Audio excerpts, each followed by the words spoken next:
Ang palaging ano diyan, talagang si Tatay Miguel, 'di ba? Kasi wala namang ibang Kung ano ang naririnig yung sinabi ni Tata Miguel, yun talaga yun.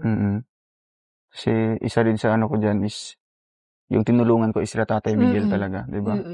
Sila talaga yung naghihirap na kita Sabi naman nga natin ni sa Tata Igil ay, hindi man lang kami pasyalan ni Ruel. Ay. Sabi ko, bayaan niyo po pag nagpunta sa bahay. Oo nga. Yun na Wala din. na yung ano niya.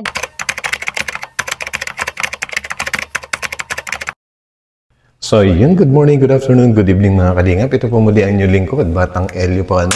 At ang sasamahan naman po natin ngayon ay walang iba kundi si Kalingap Roel of Malalag po ano. Dahil po bumisita siya sa isa sa kanyang mga tinutulungan na kapitbahay ni na Erica, doon sa bahay ni na sa lumang tinitiran ni Erica no, kina Lolo Miguel. And ito nga si Aling Paring ay napakaraming kinuwento tungkol kina Erica na mga pagbabago po nila ano. At kahit ngayon nga daw po ay hindi na rin sila nakakakilala ng kapitbahay, kumbaga dead mo na. So yan po ang nagawa ng pera ano. And guys, marami pa po kaya samahan po niyo ako mula umpisa hanggang dulo, wala pong iwanan ha. And bago pa tayo tumuloy doon ay huwag po natin kakalimutan suportahan palagi ang lahat ng programa ng buong Team Kalingap po ano, sa pangunguna ni Kuya Bal Santos Matubang, Ate Ed The Vlogs at syempre si Kalingap Rob. So guys, samahan niyo ako at pakitamsak ko muna. Let's go! At siya nga po pala guys, no, nabanggit din pala ni Lolo Miguel kay Aling Paring na gusto niyang bumisita sana muli si Roel of Malalag sa kanila, no? Grabe. And alam naman po natin na si Kuya Bal Santos Matubang ay gusto rin tumulong kina Lolo Miguel ngayon, no? At kung sakaling babalik din si Roel of Malalag, nako, dalawa na po yung tutulong. Ang ganda po sana, no? Sana mangyari. So, let's go.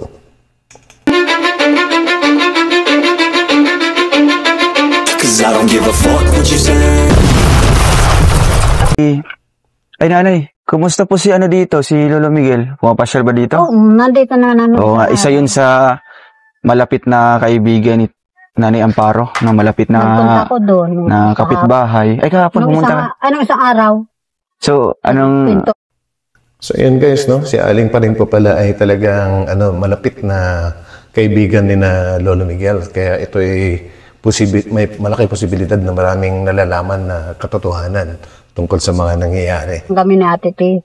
So, na-open niya. Galing man Di ba nanay na balita ko po na hospital po yun. Oo, nagpasali. Si Nanay Tessie. Nanay Tess po yun. Kumusta yung mata niya? Malabo. Ay, talagang malabo talaga. Kasi nung pumunta ako last time, matagal na. Talagang yun, inooperahan na. Inoperahan na siya. Kaso hindi man din, ganun pa din. Ganun pa rin. Kaya delikado na Tapos nanay. nung nakaraan, 1 linggo lang nakalipas ay tinakbo naman ngayon siya sa ospital. Yung pala biglang bumaba Kawawa yung matandang babae. Dugo niya. Ay, grabe. Kawawa naman siya na. Sinalinan dapat 2 bag, 1 bag lang nga ipasalin. So, nanay yan. Grabe guys, no? Supposedly, 2 bags ng dugo pala dapat yung isasalin kay Lola. Kaya lang syempre kinapos na sila sa pera, 1 bag lang. So, hindi kompleto. Sana nga may mga makatulong din sa kanila, no? Tuloy-tuloy. Lalo sa pagpapagamot ni Lola. Ang palaging diyan, talagang si Tatay Miguel, di ba? Kasi wala namang ibang Kung ang naririnig yung sinabi ni Tata Miguel, yun talaga yun. Kasi isa din sa ko dyan is yung tinulungan ko is sila Tatay Miguel talaga, di ba? Ayun, Sila talaga yung naghihirap. Kita Sabi naman nga natin ni sa Tata Igil ay, hindi man lang kami pasyalan ni Ruel. Sabi ko, ayun guys. Talagang naghahangad din pala si Lola Miguel, no? Na mapasyalan ulit sila ni Roel of Malalag nga. Grabe. Sana nga mangyari. Pag nagpunta sa bahay. Oo nga. Yun na Wala din, na yung niya dito. At wala na kahit kailan din na sila pupunta. yun na nga din yung plano ko nanay. Kaya pumunta ako ngayon dito, bumisita ako. Kasi gusto ko na mapuntahan din sila dyan. Daanan nyo ngayon. Oo. Kasi gusto naman nila makita Ayos. kami ni Ate Tessy. Tama ka, Nay. Oo. Siyempre, pwede naman po. Kaya, nanay, kumusta po ang ang sitwasyon nila matapos po yung mga pangyayaring yun na siyempre sila Erica umalis na po doon. Di ba? Mas lalo sila naghirap po. Kawawa Sila talaga, no? Tata Igil ay yung, kumbaga yun, di ba may binirigay man kayo noon. Opo. Yung pa halos parang habang wala pang pera noon sila, nagastos yata ni Tata Miguel doon sa bahay nila yung pera. Ngayon, sinitinukuha man itong matanda, tigagamitin kay Ate Tisi, Oo. binabarayaran. Ay. Guys, yan yung hindi ko masyadong mag-gets na sinabi ni Aling Paring, no? Na nagastos ni Lolo Miguel yung pera sa bahay nung wala pa silang gaanong pera, no? Yung binibigyan ni Kalinga Proel at saka ni Kalinga Prab pa dati, And then, nung kukunin na niya kina Erica, siguro may inabunuhan siguro. Yes, guys, paki-comment naman po kung anong ibig sabihin ni Aling Paring doon para malinawan po natin dahil ako po talagang hindi ko mag-gets kahit ulit-ulitin ko, sinubukan kong intindihin. Hindi ko talaga po Ito. Subukan po natin. Man itong matanda, tigagamitin kay Ate Tisi, Oo. binabarayaran. Ay. Ayaw bayaran daw Kaya kay yun Lolo sinasamang Miguel. loob, masyado ni Tata Miguel. Kaya So- minsan baga nag-vlog si Joanne. Si Ate Joanne. Si Ate Joanne yun? Oo. Yung, Na pinapagsalita, nagsalita talaga si Tata Miguel nun. yung, Guys, napanood nyo ba yung mga naunang vlogs ni babae din nga po yung nag-vlog at ang nagsasalita po noon talaga, naglalabas ng lahat ng sama ng loob niya ay si Lolo Miguel. Akala ko noon si Tita Jenny na yon, hindi pa pala. May nauna pa pala sa kanya na nag-vlog yun nga yung Joanne, bali manugang pala ni Lolo Miguel. And kundi ako nagkakamali, ko rin yan. Nabigyan ko ng reaksyon mga isang buwan na may get ang nakakaraan. Siguro isa't kalahating buwan na nakakaraan. Doon maraming nilabas na sama ng loob si Lolo Miguel. anak niya doon nakasakasama. Manugang yun. Manugang yun. Ayun, Yung kasama manugang. dyan na anak, si... Ate Jenny. Oo, si Jenny. So, sila Erica, andun na sa bahay nila na bago. Di man na yung nakakakilala. Kahit nga kami, ibang-iba na din, di na.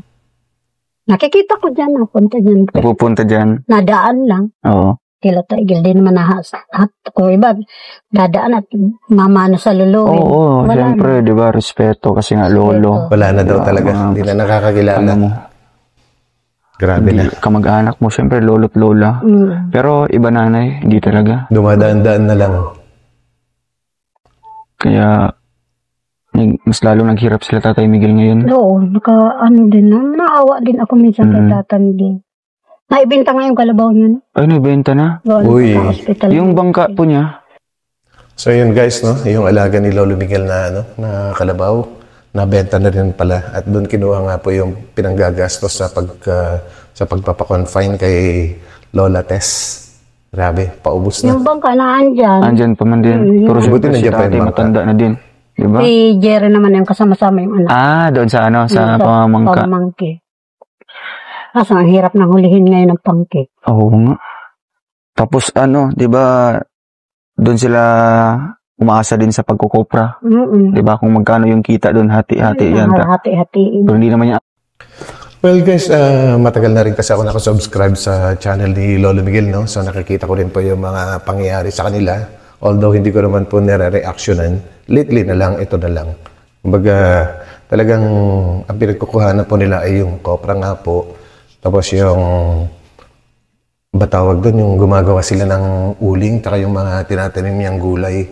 Kumbaga talagang nakakawa si Lolo Miguel. Mabuti na lang at andyan pa si na Jenny na tumutulong-tulong din sa kanila. O araw nanay, di ba? Yun nga sabi ni tatay na 3 buwan yata, di ba? Bago mag-harvest, another, kita naman. Kaya hindi araw-araw, kaya siguro nahihirapan sila, Yung tindahan, kanino yun? Kay Ate Jenny? Oo. Meron pang laman dyan? Meron yun at sariling pera yun ni Jenny.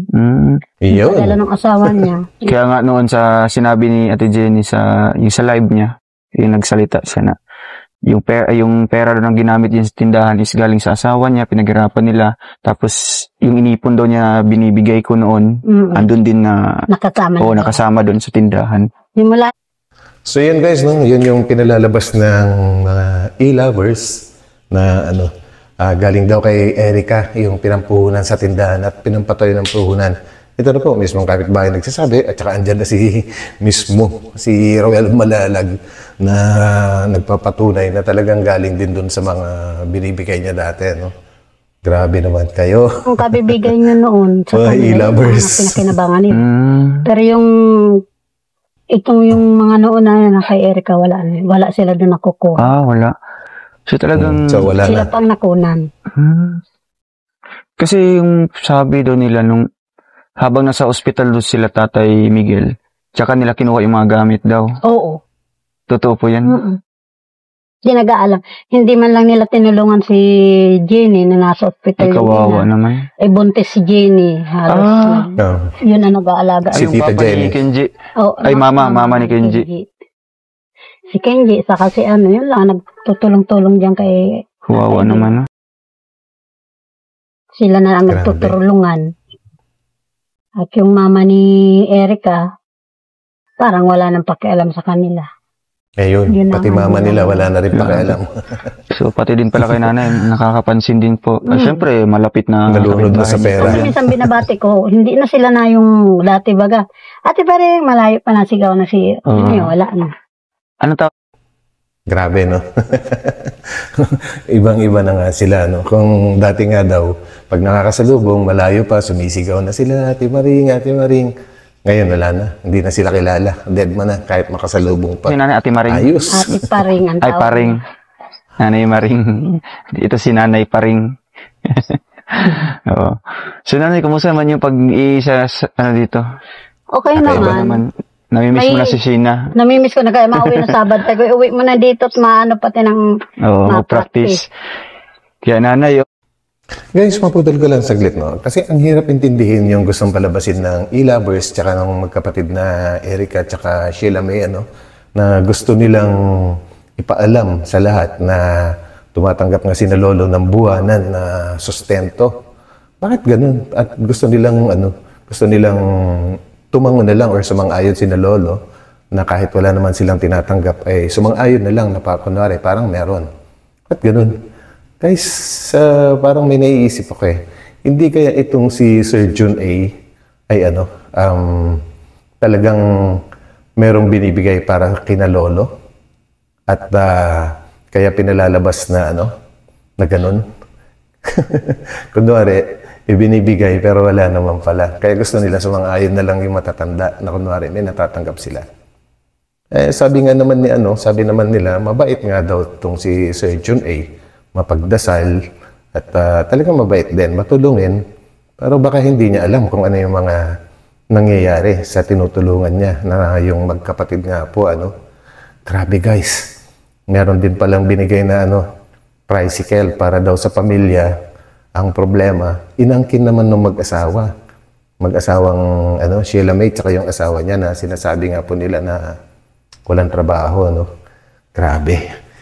Ang dami kong naiisip tuloy ngayon, pero ang hirap kasi magsalita, guys, eh. Ang pinakamaganda nito, dapat makaabot kay Sir John A. yung mga totoong nangyayari dito, Baka nag-i-expect siya na binibigyan din sina lolo't lola. Baka yun yung ina-expect niya. Kaya gusto ng mga e-lovers na palabasin na magbibigay nga talaga sina Erica na gano'n. Kayo, ano po sa tingin nyo, guys? Pa-comment na lang po, So, tuloy natin. may dala kami dito. Hindi ko na po patatagalin. May tinapay dito. May bigas na po Ayun. bago. Yun. Oo. At another, ayuda naman po, nanay. Ito po, may mga asukal, noodles, kape. Kaya ito, nanay, pamparis nyo po sa tinapay, ha? Mag-snacks po kayo dyan. Saka gatas. Oo nga, grabe. May bagong blessing naman po, nanay. May mga dilata dito, mga kalingap, no? Kaya, nanay, anong masabi niyo po kay Tita Meli? Maraming salamat po kay Tita Meli sa binigay niya pong sa akin at malaking katulungan na po ito sa amin. Medyo nababawasan niyo po yung pag-aalala niyo po sa pagkain, no? Kaya yung isipin niyo lang po yung pag-aaral ni Sheena, mukhang baon-baon. Tapos, syempre, kung ano mang ikakaganda po ng niyo po dito, ng bahay, di ba? So, talagang iniwala ka, nanay, talagang pakunti-kunti, magiging maganda na po lalo itong bahay niyo po. Ito na nga maganda. Ito nga po pala si Aling Paring, guys, magaling din to eh. Kumbaga, pag nagkakapera siya, ay talagang ibinibili ng alimango, ganyan, bibili ng 400, talagang pag binenta niya, nagiging doble o kaya triple yung kita. Tapos tinatabi lang niya yan. At nagtatrabaho pa rin siya para yung mga kinikita niya, yun yung pinandadagdag sa labor ng gumagawa ng bahay niya. Tapos yung mga materyales, siya na mismo gumagawa yung sa bubong, yung nipa, tawag doon, pawid. Magaling. Sana matulungan din to ni Ruel, no? Pero tingnan natin guys, mukhang may sinasuggest si Kalingap Ruel dito. Ano po? So ano pong plano niyo po dito? Diyan. Yan. Sa harap. Wala pa akong, iniisip ko pa kung anong dapat kong gawin. Hindi ko pa masyadong ngayon. At wala Tapos pa ang ganda ng peso ni nanay dito, halimbawa mag-alaga ng baboy. No? Ngayong buwan nga, ay ngayong baka mag-alaga ako, pinapagawa ako dyan, tatabertong Kulungan. ng baboy. Baka mag-aalaga ako. So yun guys, no? Nauna si Kalingap Ruel na nagbanggit and si Aling Paring naman ay talagang gusto rin pala mag-alaga. Sana nga bigyan siya ng pambili ng bake, no? Sakto. Nag-alaga kasi ako nung nakaraan, bininta namin. Ay, grabe. Malaki na eh. So, medyo ka din nanay sa pag-aalaga ng mga baboy. May alam ka din po. Yun. Talagang madiskarte si nanay kung ano mga trabaho. Grabe. Saludo.